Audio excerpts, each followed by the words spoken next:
Sejam bem-vindos. Cá estamos nós, mais uma quinta-feira do nosso Fé, Amor e Caridade. Vamos deixar as preocupações de lado, abrir as janelas da alma e aproveitar esta oportunidade bendita. Vamos fazer a leitura da mensagem. Ouvistes que foi dito: amarás o teu próximo e odiarás o teu inimigo. Eu, porém, vos digo: amai os vossos inimigos, bendizei os que vos maldizem, fazei bem aos que vos odeiam, e orai pelos que vos maltratam e vos perseguem. Mateus capítulo 5, versículos 43 e 44.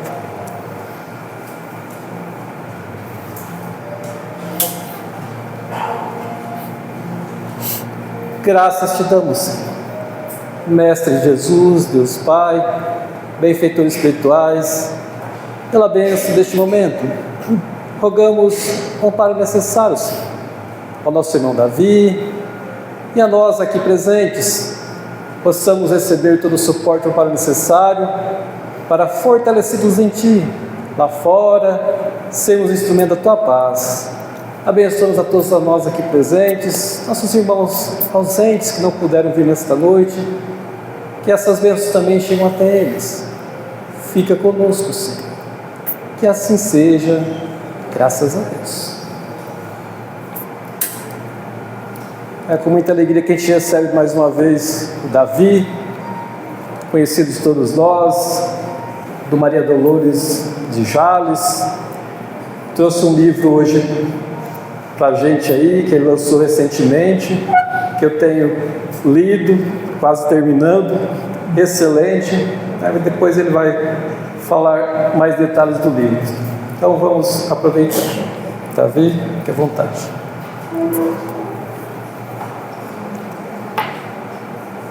Boa noite, meus irmãos. Que Jesus nos abençoe e nos conceda nesta noite a sua paz.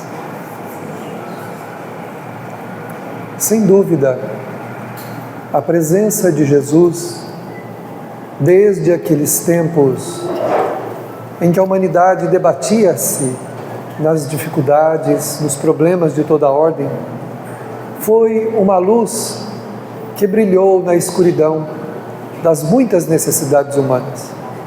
O venerando amigo apresentou-se à humanidade como portador de uma boa notícia, de uma notícia que ele trazia do Pai Celeste, a fim de confortar e auxiliar a humanidade.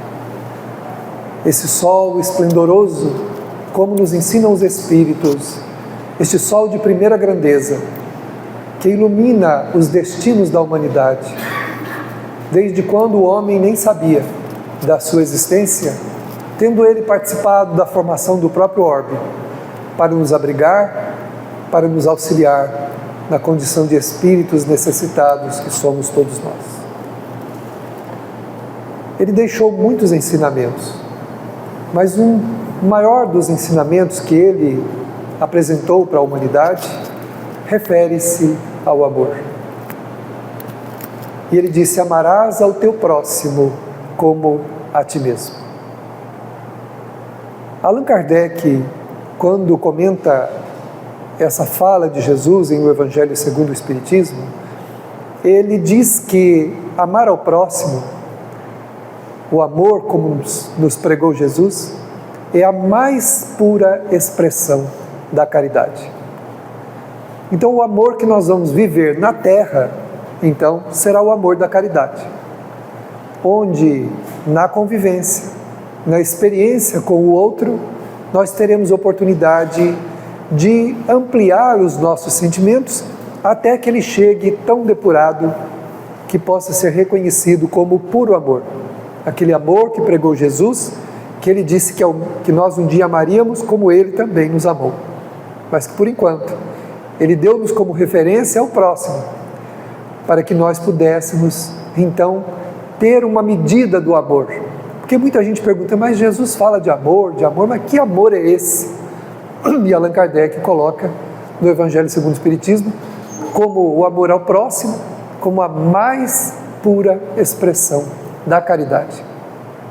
Então esse é o amor que nós vamos compreender. o amor que nós vamos conseguir dimensionar, porque ele é palpável, ele é algo que nós conseguimos dimensionar. Ele não fica no campo das ideias. Allan Kardec traz o amor, então, para a vida prática da criatura humana, na sua convivência com o seu semelhante. E a caridade é, então, o campo onde nós vamos trabalhar esse sentimento. E não é difícil a gente entender quando esse amor realmente começa a acontecer, que nós, observando a humanidade e vendo aqueles que foram referência desse amor, que a gente venera até hoje. Nós vamos lembrar de Francisco de Assis, que lá em 1200, e alguma coisa, já começou a mostrar para nós esse amor de uma maneira muito prática, que é a vivência, proteger e cuidar de tudo e de todos. E o tempo passou, muitos reis passaram, imperadores passaram, e de quem a gente se lembra? De Francisco de Assis. Nós não lembramos de... Para a gente descobrir um personagem da história, a gente tem que buscar nos livros, desenterrar o personagem para lembrar dele. Francisco de Assis está nas páginas do mundo como a referência do amor puro, singelo, doce, que a criatura pode ter para com a natureza, com o próximo, em todos os sentidos que se pode compreender. E aí a gente vai buscando nas páginas da história e a gente vai encontrando esses espíritos que não ficaram sepultados. Ao contrário, continuam sendo pontos de referência para nós, se nós quisermos aprender a amar, é observar o que eles fizeram, Faz mais de 20 anos que o Chico partiu, e a gente fala dele como se ele estivesse lá em Uberaba, até hoje, não é? Quando a gente lembra do Chico, dá a impressão que a gente vai lá em Uberaba e o Chico está lá, ainda está lá, fazendo as psicografias, Mas como disse uma pessoa que não é religiosa, mas que fala do Chico com brilho nos olhos, ele disse assim: não foi a mediunidade do Chico que transformou o Chico nesse personagem que nós gostamos, que nós amamos. Foi o homem Chico, o amor dele, foi o quanto ele amou, o quanto ele se dedicou ao semelhante, o quanto ele abdicou da própria vida para fazer os outros felizes. E nós vamos encontrar uma fala dessa no Evangelho segundo o Espiritismo. O Espírito Adolfo, o Bispo de Argel, ele diz assim: que não fosse outra a nossa mais doce ocupação, que a de fazer os outros felizes. Olha a colocação desse Espírito. Que não fosse outra, não é qualquer não, que não fosse outra, que a gente não tivesse nenhuma mais, que fazer os outros felizes. E o que o Chico fez? Foi isso. Ele passou a vida dedicando o seu amor ao próximo. Um dia perguntaram para ele assim: Chico, você não tem vontade de viver a sua vida? Ele disse assim: o que haveria de interessante na minha vida se não tivesse nela os meus irmãos? Ou seja, eu não quero uma vida para viver egoisticamente para mim. Não haveria sentido nenhum na minha vida se ela não fosse dedicada ao meu semelhante. Olha que colocação profunda, A gente às vezes fica aborrecido com os compromissos pequenos que nós temos no campo da caridade programada, aquela caridade que a gente vai fazer em dias específicos, em horários específicos, que já tem valor, viu? Tem um valor que a gente não tem ideia do tamanho dela. Não pare nunca, mesmo que seja essa. Mas a gente tem dificuldade às vezes de ir lá fazer aquela caridade naquele momento específico, sem perceber que ela está nos transformando numa outra pessoa. Cada dia trabalhado, cada momento dedicado, nós não somos mais as mesmas pessoas. O nosso coração e o nosso sentimento não é mais o mesmo. Mesmo que pareça para nós que a gente continua do mesmo jeito, não continua. A caridade tem o poder de modelar a criatura, de mexer com as entranhas da alma, de alterar valores, de mexer com o nosso sentimento. E ela vai mudando, ela vai alterando os painéis da nossa vida. Nós vamos melhorando a visão que a gente tem da vida sem perceber. Uma ligeira satisfação vai se instalando no espírito e a gente não nota. Mas não é pouco frequente a gente escutar pessoas dizendo: nossa, Se esse fato acontecesse comigo há 10 anos atrás, eu não sei o que eu faria. Hoje eu não tenho vontade de fazer nada. Hoje eu aceito. Isso foi o quê? Foi o bem que foi sendo trabalhado na intimidade da criatura sem que ela percebesse. E o Chico fazia isso todo dia, até dormindo, porque ele trabalhava durante o desprendimento também. Então, uma alma que dedicou ao que o bispo de Argel fala, que não fosse outra a nossa mais doce ocupação, de que fazer os outros felizes. Então, esses espíritos vão nos ajudando a gente verificar na nossa vida, aqui na nossa condição menor aqui, o que a gente pode fazer, né? Estamos falando aqui da caridade material, mas tem também a caridade da convivência, né? A caridade moral, que o Chico foi exemplo também. Foi ofendido, foi magoado, foi caluniado, fizeram tudo o que quiseram com ele. E ele permaneceu do mesmo jeito. Sereno, tranquilo, doce, porque ele não era aquilo que os outros achavam que ele era. Ele era quem ele era. E ele tinha plena consciência de quem ele era. Tanto que ele disse isso numa frase, se a gente lembrar. Ele disse assim: aos outros dou o direito de ser o que eles quiserem ser. A mim, o dever de ser melhor. Então ele trabalhava todos os dias para ser uma pessoa melhor, deixando um rastro de luz por onde ele passava. Quantas mães consoladas, quantos pais consolados, amigos, esposas, maridos. Muitos não receberam cartas, mas pelo fato de ir lá, abastecer-se da psicosfera do Chico, receber aquele magnetismo, aquela energia e ver quanto consolo ele ofereceu a tantas criaturas que iam lá, a pessoa saía de lá renovada, refeita. Será que as pessoas saem da nossa vida renovados? Será que eles saem da nossa presença renovados? Ou eles saem perturbados? Não é? Será que as pessoas saem renovados ou perturbados quando tem contato conosco? A gente precisa avaliar como é que nós relacionamos com as pessoas, né? Qual é a nossa relação com o outro? Se é uma relação de suavidade, de ternura, de querer ver o outro bem, feliz. Se essa for a nossa intenção, esse é o amor previsto por Jesus para os destinos da Terra. A Terra está lentamente se preparando para o amor que nós um dia viveremos. Ela está se preparando. E se nós não trabalharmos esses valores nas nossas vidas, naturalmente não é na Terra que nós ficaremos. Porque Jesus disse numa fala muito interessante: os mansos possuirão a terra. Quer dizer, quem não for manso, não vai possuir, não fica, né? E quem é o manso? Aquele que tem o desejo do bem para com o seu semelhante, que não quer se vingar, que não quer ir à desforra, que não quer punir ninguém, que não julga ninguém, que não condena ninguém. Aliás, está muito em moda hoje, né? Qualquer coisa na internet, sai todo mundo brigando com a pessoa e apontando o dedo e falando aquela coisa. E se a gente não tomar cuidado, a gente entra no meio também, compartilha as mensagens e distribui esse tóxico, né? Esse veneno que vai se espalhando, perturbando a sociedade. Ah, eu não perturbo ninguém. Aí compartilhou uma mensagem. Fez o quê? Perturbou sim. Aquele que recebe, recebe envenenado e vai ficar pior por nossa causa. Então a gente vai percebendo que essa terra nova que o mundo vai se tornar e está indo para isso, ela está sendo construída agora, nas nossas atitudes.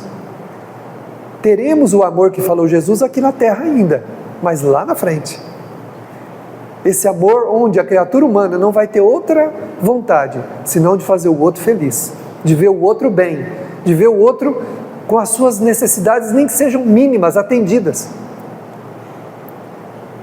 Porque enquanto a indiferença e o egoísmo entreter as nossas vidas, a gente só se preocupar conosco, fazer só coisas que envolvem a nossa vida, nós realmente estamos distantes do plano de Jesus, do que ele chama de amor ao próximo.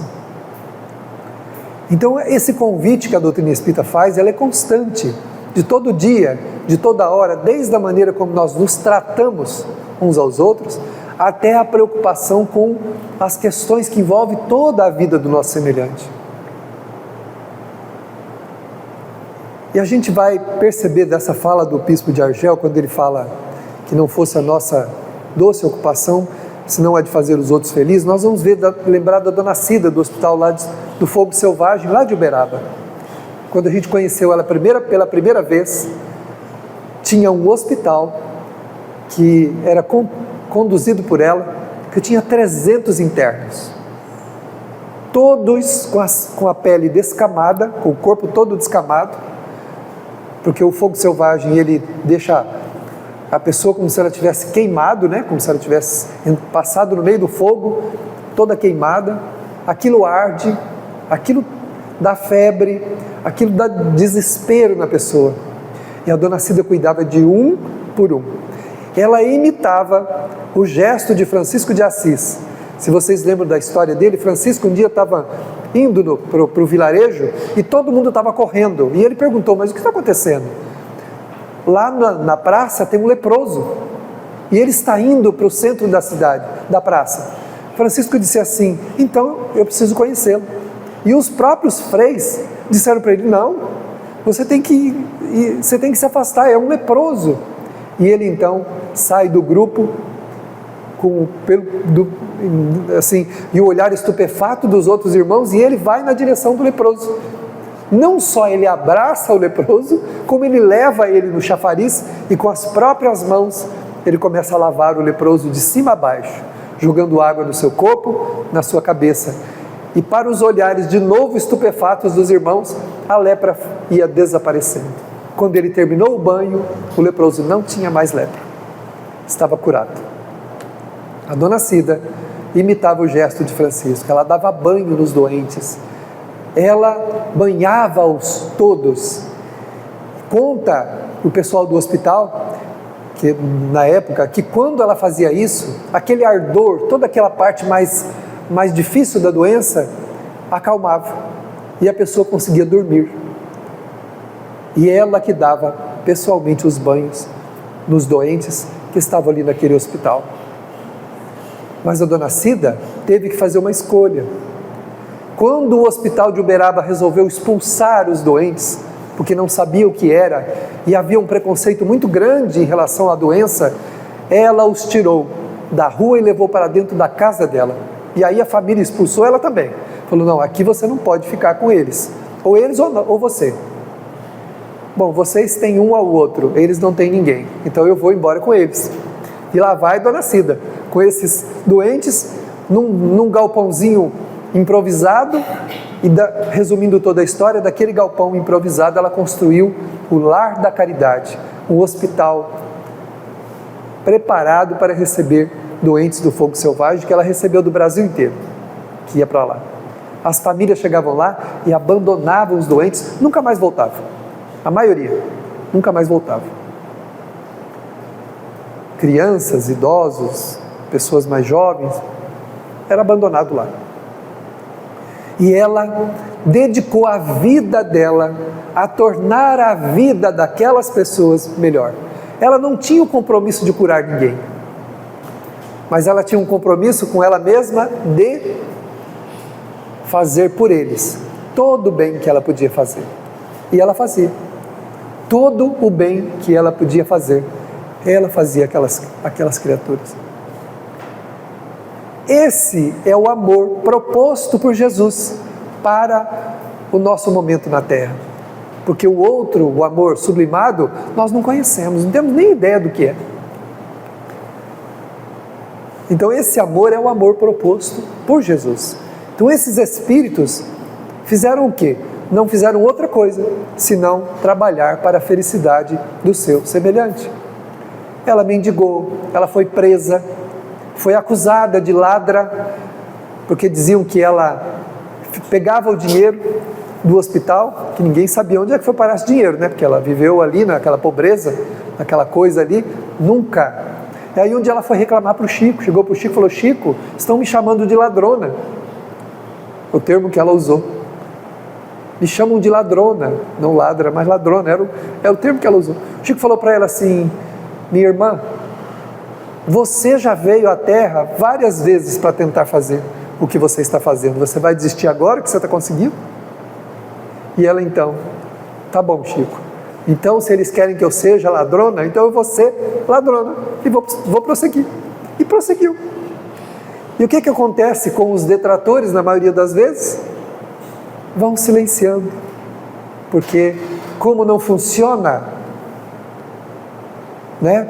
Por causa da inveja, do ciúme, do egoísmo, quando a gente não pode ser alguma coisa, o que a gente tenta fazer? Destruir, diminuir, acabar. Não estou dizendo todo mundo não, mas muitos fazem assim. Já que eu não posso ser igual, então eu vou destruir, vou macular, vou manchar, porque aí, né, diminui um pouco a importância daquilo. E ela nunca ligou, ela simplesmente continuou trabalhando, né? Tinha momentos que não tinha o que comer, não tinha o que dar para esses doentes. E de repente alguma coisa acontecia. Tombava um caminhão lá de arroz, e lá ia o dono do caminhão: Dona Cida, a senhora quer vir pegar o arroz? E ela disse: graças a Deus, na minha despensa não tem um grão de arroz. Nossa, hoje eu não tenho mistura para dar para colocar no arroz com feijão quando tinha. Aí vinha alguém lá e falava assim: Dona Cida, deu abóbora demais na minha roça, eu estou com um caminhão de abóbora aqui, a senhora quer? E descarregava o caminhão de abóbora lá.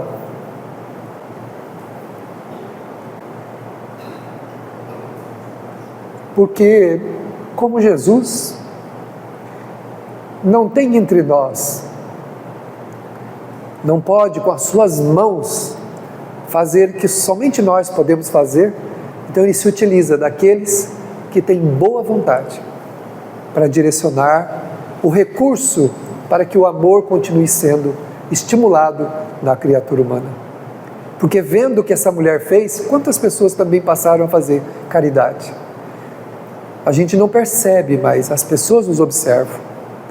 Vendo o pouquinho que a gente faz e o bem que aquilo faz, quantas criaturas se inspiram e também resolvem fazer alguma coisa. Quantas pessoas? Eu tenho lembranças de pessoas que fizeram por mim coisas muito grandiosas, sem nunca saber. Eu tive um chefe de trabalho que trabalhou comigo, que eu trabalhei com ele, e ele foi um exemplo de honradez, de dignidade, e ele sempre me dizia assim: meu filho, eu considero como meu segundo pai.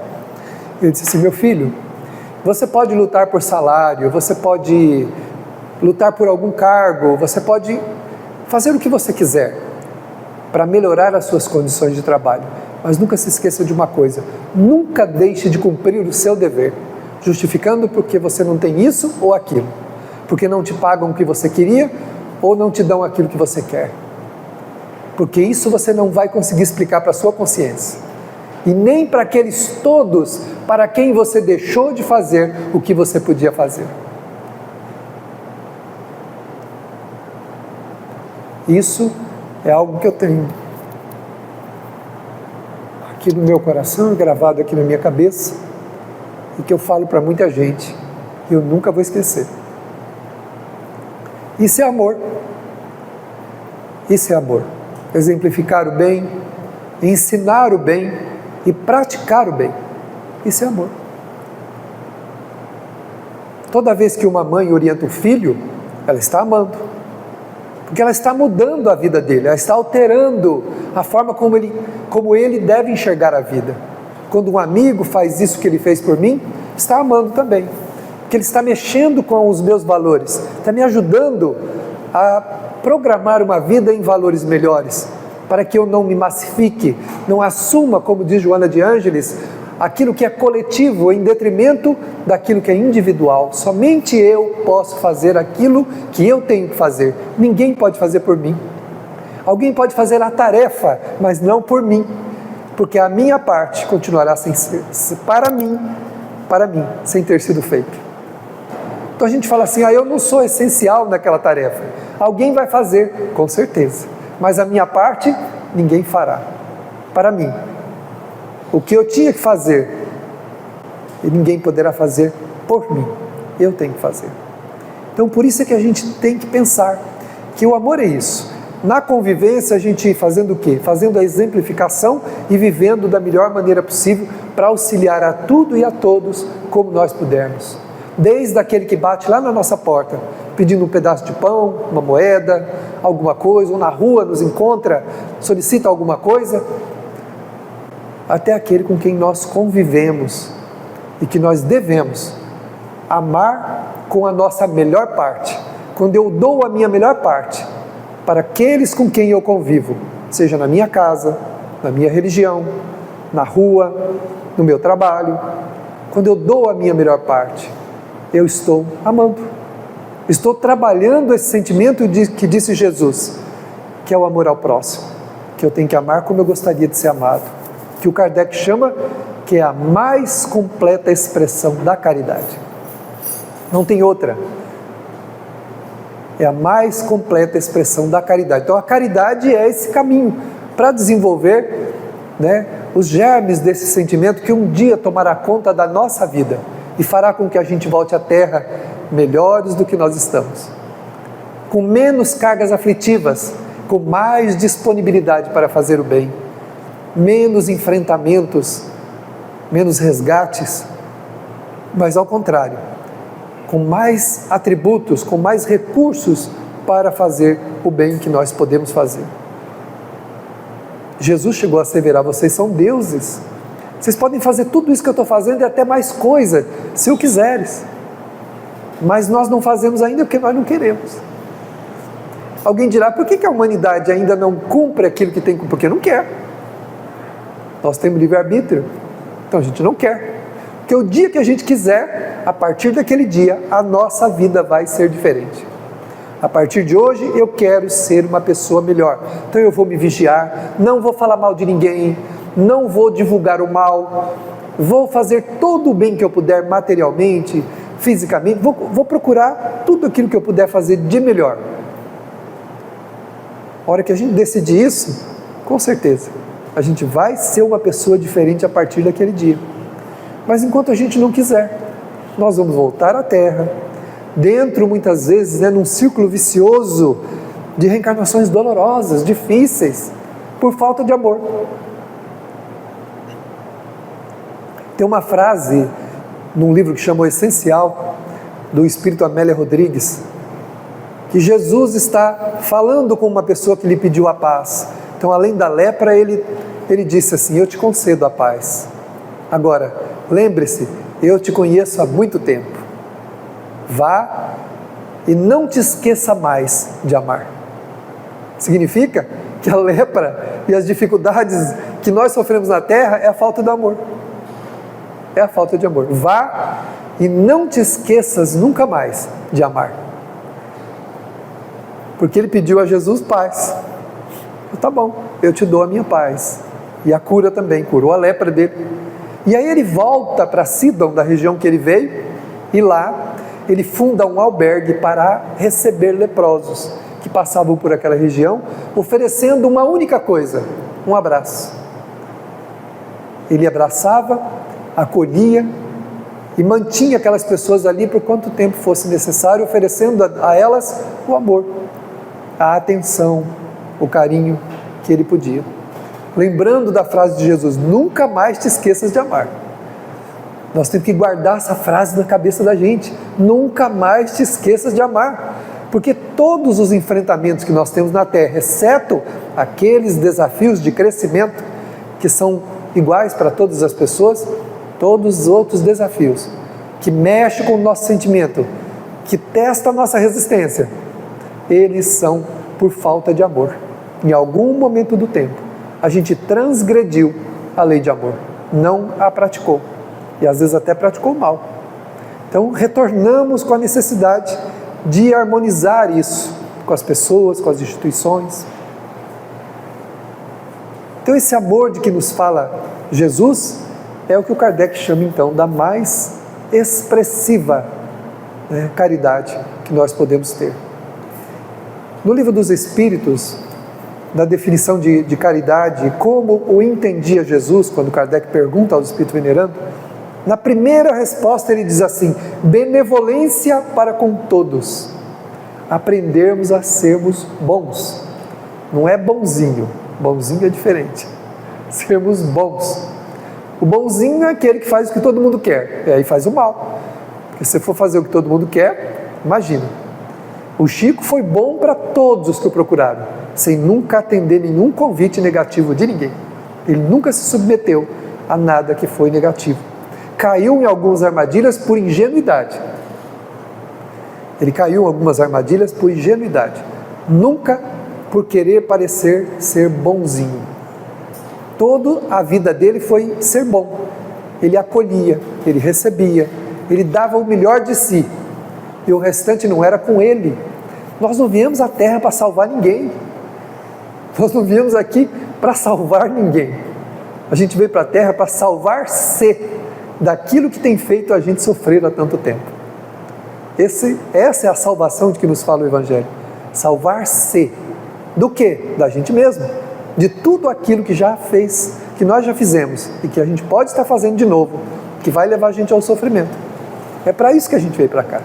Não é para salvar o outro, mas nós podemos contribuir com a humanidade, com todos, sem julgar, sem condenar, sem pedir nada em troca, deixar o coração aberto, livre e fazer o que o Emmanuel ensina: serve e passa. Não espere qualquer coisa de quem quer que seja. A gente ainda espera, né? Faz alguma coisa, nossa, agora eu precisei, cadê? Não tem ninguém para me ajudar. Mas que bom que foi a gente que fez. Se não tem ninguém para nos ajudar, como diz Amélia Rodrigues no seu lindo poema, recitado tantas vezes por Divaldo: se eu não tiver nem a companhia de um cão, ainda tenho a Ti, Senhor. Nós não estamos sozinhos. Maria Dolores me fez uma colocação uma vez que eu nunca vou esquecer. Ela disse assim: a gente vem para a Terra com uma corte de almas para nos ajudar, dos dois lados da vida. Porém, descobrimos depois no mundo espiritual que quem menos fez por nós foi a gente mesmo. Olha só, misericórdia. Então, complicação essa, né? Quem menos fez por nós foi a gente mesmo. A gente reclamou afeto, a gente reclamou isso, reclamou condição de social, isso, foi reclamando saúde, tudo, mas tudo isso estava dentro do compromisso para a gente se tornar uma pessoa melhor. Não era para a gente ficar ocupado com isso, era para a gente fazer o bem, porque o bem é a única força que vai nos tirar de onde nós estamos e colocar a gente numa condição melhor. Mas nós passamos a vida reclamando de Deus um favor que naturalmente a gente acha que Ele tem que fazer para nós. As nossas preces, na maioria das vezes, são petitórios, quando deveria ser agradecimento. Nós deveríamos iniciar a prece agradecendo e não pedindo. A gente pede, e no final, se sobrar uma linha lá para escrever alguma coisa, a gente fala: muito obrigado, Senhor, e pronto.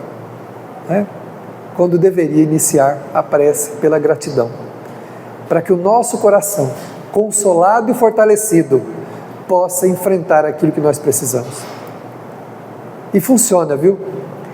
Esses dias atrás eu estava assim, passando por um momentinho complicado, assim, no emocional, né?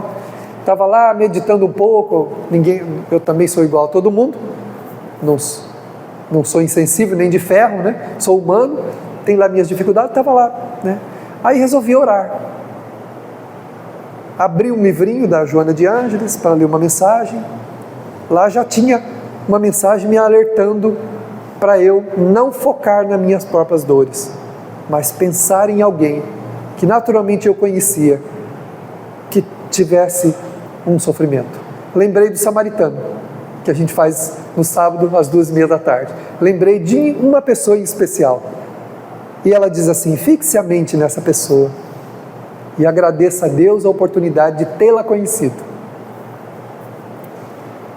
Fiz isso. Muito obrigado, meu Deus, pela oportunidade de ter conhecido aquela pessoa que está acamada, porque com ela eu estou aprendendo, né? E fui fazendo a prece da gratidão, a prece da gratidão.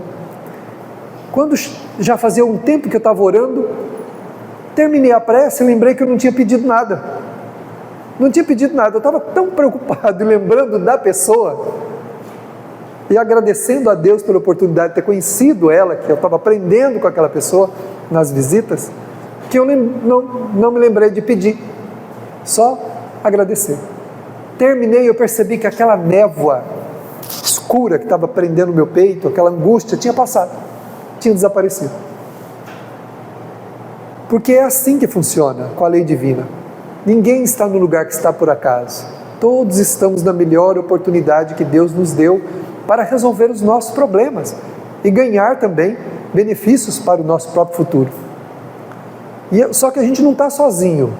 Há uma corte de corações que vibram por nós, que se a gente manter sintonizados, nós estaremos tranquilos, consolados e amparados, apesar do enfrentamento, apesar da luta. Então essa proposta de Jesus de fazer para o próximo, que nós gostaríamos que fosse feito para nós, é o convite sublime para a caridade no seu amplo aspecto. Diz o Evangelho, sabendo silenciar para ouvir uma boca que está acostumada a escarnecer, ou alguém que está acostumado a falar sem pensar, que às vezes fala alguma coisa que a gente não gosta, fere o nosso coração, fere a nossa alma. Dedicar-se ao próximo, é claro que a gente não vai pegar como a dona Cida, trazer um monte de doente e fundar um hospital. Essa não é a missão nossa, pode até ser, mas não é. A nossa missão é o quê? De fazer o que nós pudermos para tornar a vida do outro melhor. Qualquer coisa mínima. Tinha um senhor que a gente visitava, que ele estava numa condição já de 14 anos na cama, a gente visitou ele 14 anos e ele desencarnou. Nesses 14 anos, nos últimos tempos, ele dizia uma única coisa. Ele agradecia a oportunidade, ele falou, eu agradeço a vocês, porque quando vocês vêm aqui, eu posso virar de lado, porque eu tenho vergonha de pedir à minha esposa para que me vire. E eu queria, como presente de Deus, a única coisa que Ele pudesse me dar, a oportunidade de me virar de lado, porque ficar constantemente de costas era muito doloroso para ele. E ele achava aquilo uma coisa muito boa que a gente fazia por virar ele de lado. Durante a visita, a gente virava ele para o outro lado, e ele disse que se sentia melhor com isso. Nem que seja para a gente virar alguém de lado, entenderam? Porque a caridade não tem tamanho, é o gesto, é aquele gesto. Às vezes um cumprimento que a gente dá para alguém, com carinho, com atenção, pode salvar a vida da pessoa. Ela está tão desanimada que está pretendendo suicidar-se. Mas quando você cumprimenta com amor alguém, o teu coração vibra e a tua energia vai até a pessoa e mexe com o sentimento dela. E ela pode ser demovida da ideia de querer romper com a própria vida. Então esses são alguns aspectos do amor ao próximo que nós podemos trabalhar na nossa pequena condição, para que o nosso coração possa sintonizar com Jesus. A vida para todos nós é uma bênção celeste. Cada espírito está no mundo com uma missão particular, a de amar. Se o coração desprende-se em amor, a vida perde todas as suas necessidades, transformando-se em um receptáculo de luz a iluminar tantos corações, inclusive aquele que Ele proporciona. Que nós possamos observar no caminho de nossas vidas o que nos pediu Jesus para fazer. Aguçemos os ouvidos da alma e ouçamos-lhe o convite renovador. Quando fizerdes ao menor dos meus irmãos, é a mim que o fazeis. Tanto me procuram nas preces suntuosas ou nas orações maquinais que os lábios proporcionam, ou nos cânticos exaltados das criaturas que gritam o meu nome, mas somente junto aos meus pequenos é que me encontrareis. A caridade é a mais pura expressão do amor. Façamo-la com todo o nosso coração e encontraremos Jesus. Que assim seja.